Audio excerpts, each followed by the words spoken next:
Ich muss sagen, dass ich keine Lust habe, heute irgendwie sowas Neues anzufangen wie Live-Geschichten. Und deswegen spreche ich einfach nur ein Video drauf. Ich denke, das ist in Ordnung. Und die Zoom-Geschichte kommt auf jeden Fall. Das würde ich wahrscheinlich Ende April, Anfang Mai starten. Ich möchte jetzt erstmal Ostern auch kommen lassen und einladen und nochmal ganz neu für mich auch erleben.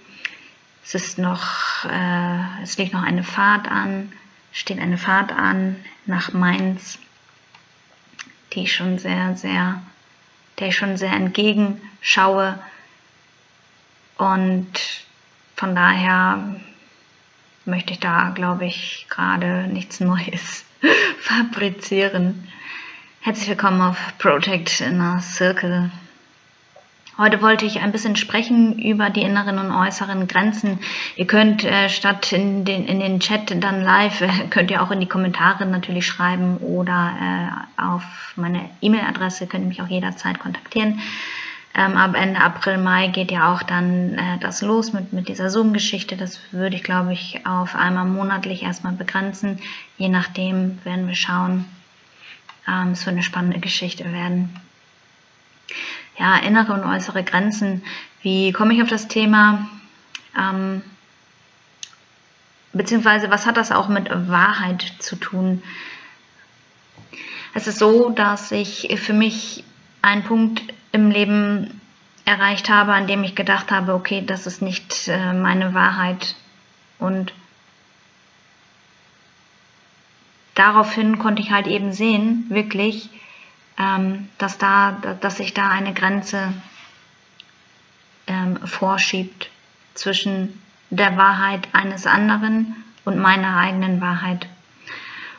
Und ich hatte das ja zum Thema Finanzen auch schon ein bisschen herausgestellt, dass dort meine Grenzen überrollt wurden und ich musste wirklich Gott einladen, zu sagen, stopp, hier kann ich nicht, hier musst du eine Grenze setzen. Und es ist einfach so gewesen, dass ich diese Wahrheit des anderen für mich einfach gar nicht gesehen habe und erkannt habe. Und ich konnte einfach erkennen, dass da einfach eine ganz andere Welt ist. Und so konnte ich dort nach außen diese Grenze einfach auch setzen. Und das ist diese Geschichte innere und äußere Grenzen, wodurch ein anderer einfach nicht mehr zu dir kommen kann. Und es ist auch so, dass ich mich von Gott inzwischen beschützt fühle, eben genau in diesen Grenzen und dass wenn jemand versucht, mir irgendwie weh zu tun oder diese zu überschreiten, dass dieser jemand dann eben auch Gottes Zorn auf sich lädt. Und als ich das so für mich erkannt habe, da ist dieses eine Samenkorn, die Gottesfurcht in mir auch noch mal einmal mehr aufgegangen und hat sich weiterentwickelt und mehr gebildet, mehr Dinge ausgebildet in mir, aber auch die Treue dann gleichzeitig zu ihm und diese Liebe. Diese Grenzen sind wichtig, die Wahrheiten zu erkennen ist auch wichtig und es reicht nicht zu wissen, also es ist ein ganz bestimmtes Gefühl im Innen und du weißt es, das ist nicht meine Wahrheit und das Außen, das dreht sich dann eben auch von dir weg in dem Sinne, also es ändern sich die Umstände, wenn du in deiner eigenen Wahrheit stehst und das habe ich für mich erkannt, okay, das ist nicht meine Wahrheit. Allerdings hat es auch noch circa 2 Monate gebraucht, bis ich gemerkt habe, wow, jetzt beginne ich irgendwie auf mich zu gucken.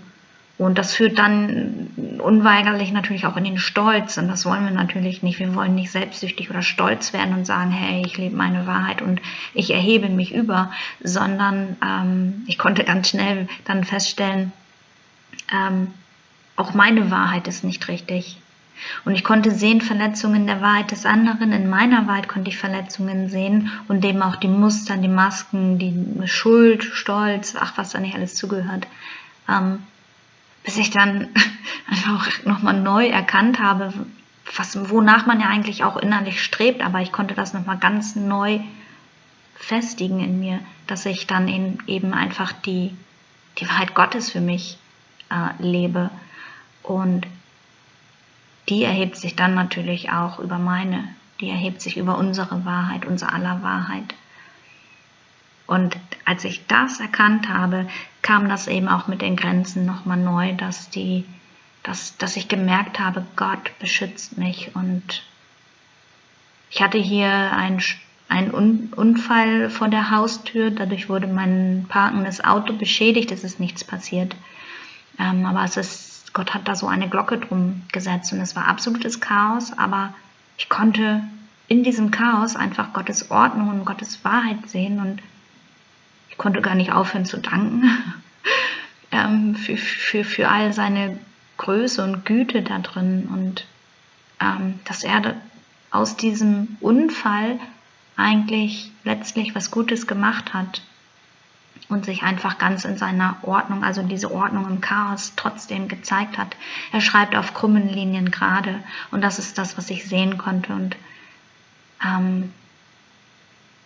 ja, ich konnte einfach auch großen Segen dadurch erfahren, dass es war ein Angriff von außen und diese Dinge erkenne ich einfach immer besser und du kannst das in deinem Leben auch erkennen, wenn du deine Augen dafür öffnen lässt durch ihn und wenn du seine Wahrheit beginnst zu leben.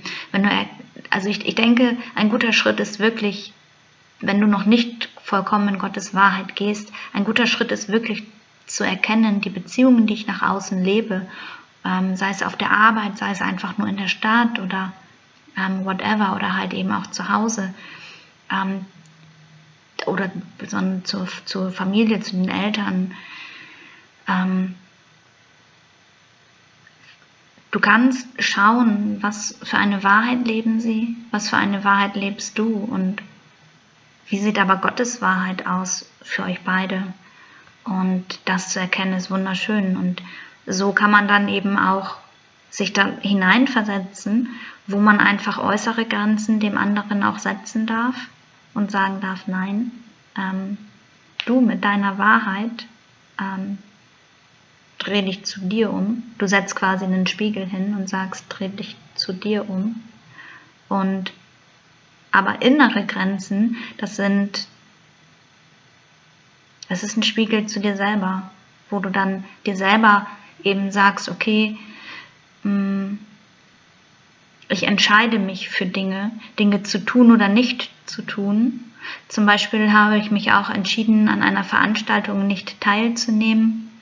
Dem anderen wäre es sehr wichtig gewesen, aber es hat mir nicht gut getan, in dem Moment daran teilzunehmen und ich war auch erschöpft, ich wusste, dass ich eben diese Ruhe brauche und dem anderen hat es wehgetan, ja okay, aber der Spiegel zu mir selber, diese innere Grenze, die ich gesetzt habe, das war so ein Schutz für mich.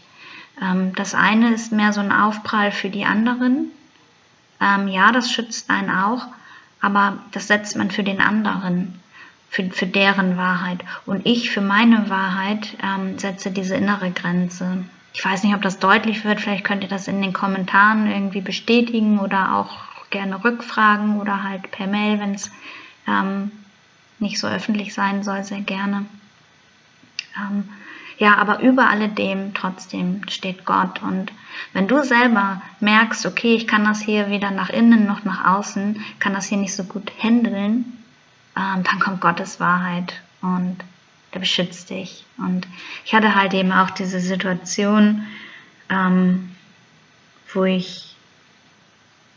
war jetzt vor 1,5, 2 Jahren knapp, wo ich wirklich gemerkt habe, dass nicht das andere oder ich die Situation im Griff hat, beziehungsweise lenkt, sondern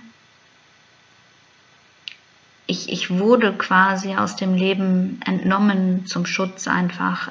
Ich wurde absolut angegriffen. Ich habe absolut spirituelle Angriffe erfahren. Das weiß ich heute erst, das wusste ich in dem Moment noch nicht. Aber da ging bei mir der ganze Spaß eben auch los.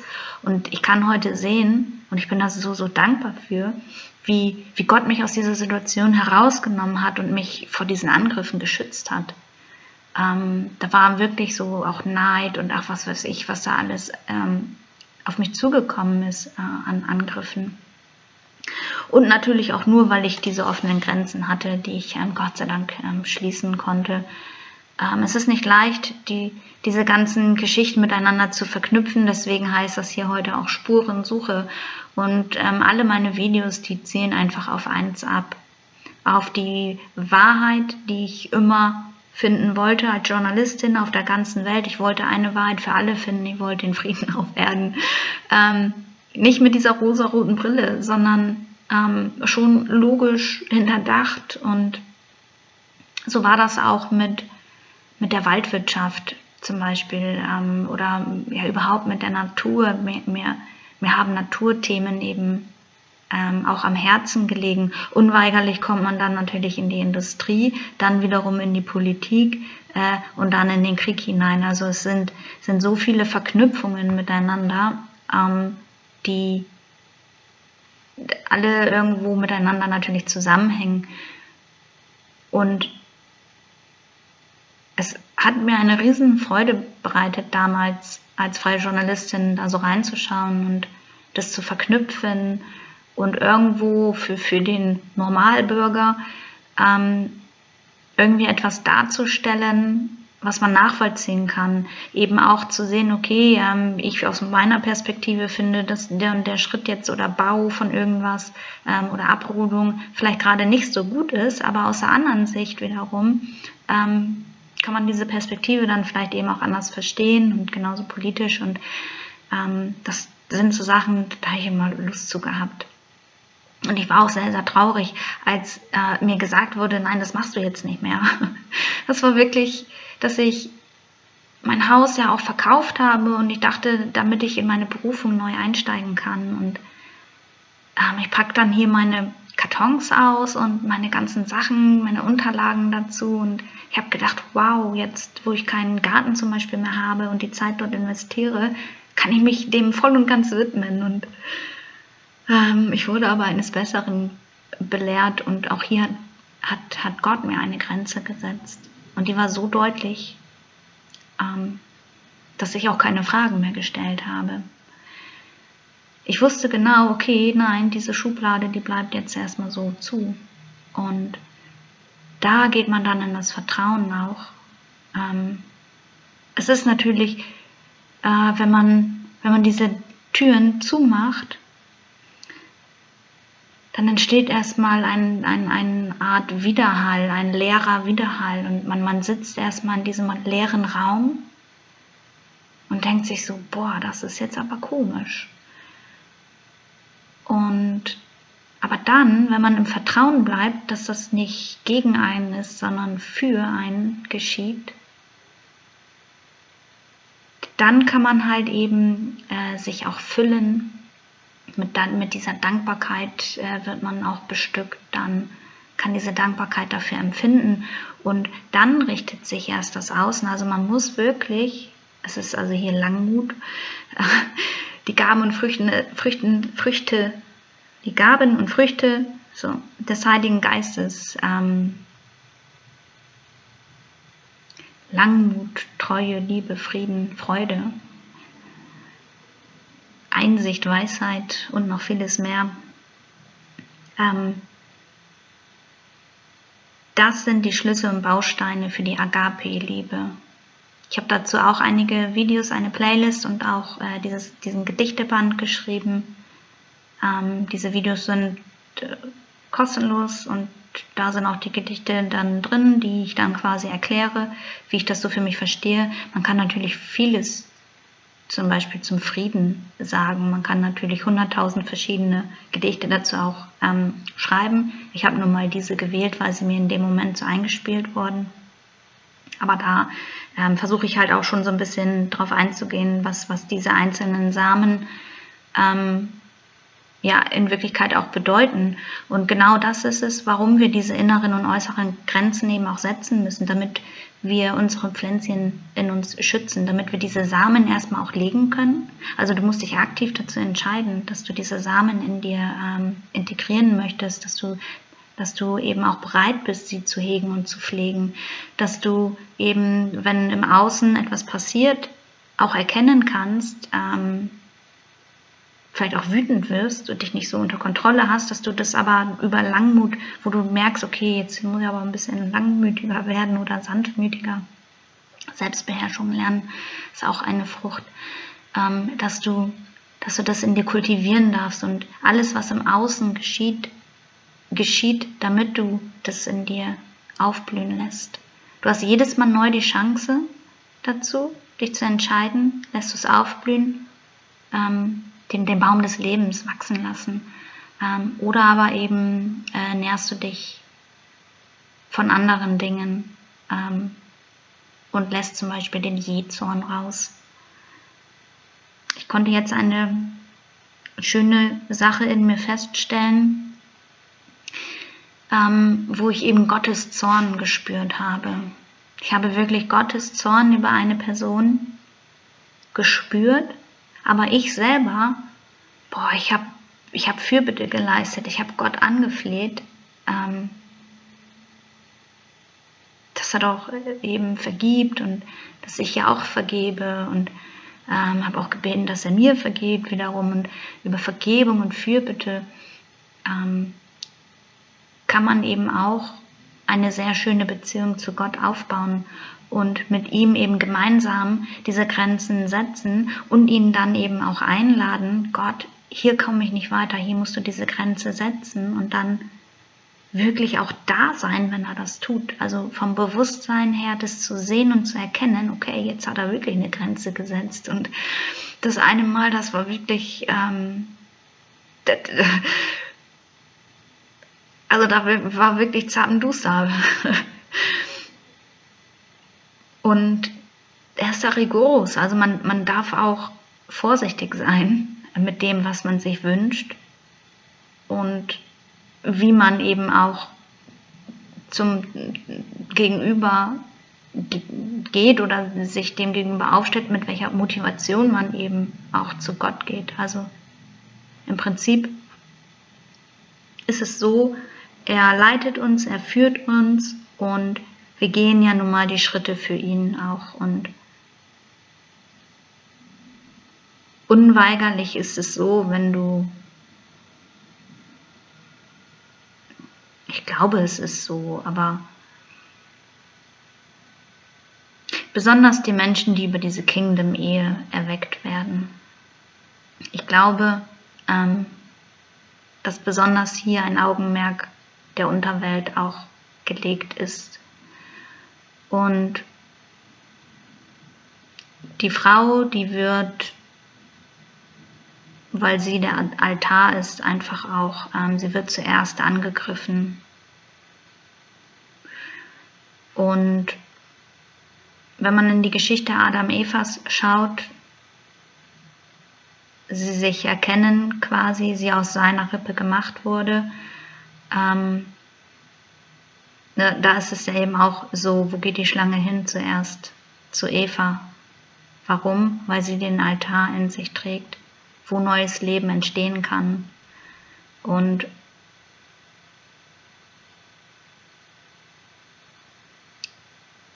ich glaube, dass manche Dinge halt eben nicht ohne Grund geschehen. Und diese Erweckung, egal in welcher Form auch immer, die führt erstmal durch das Läuterungsfeuer. Entweder kriegt man das so krass mit, wie ich es erlebt habe und viele meiner neu gewonnenen Personen in meinem Leben auch. Oder man kriegt es auf andere Art und Weise mit, aber man darf sich, egal in welcher Situation du gerade stehst, darfst du dich auch zu ihm wenden und sagen, hey, hier bin ich.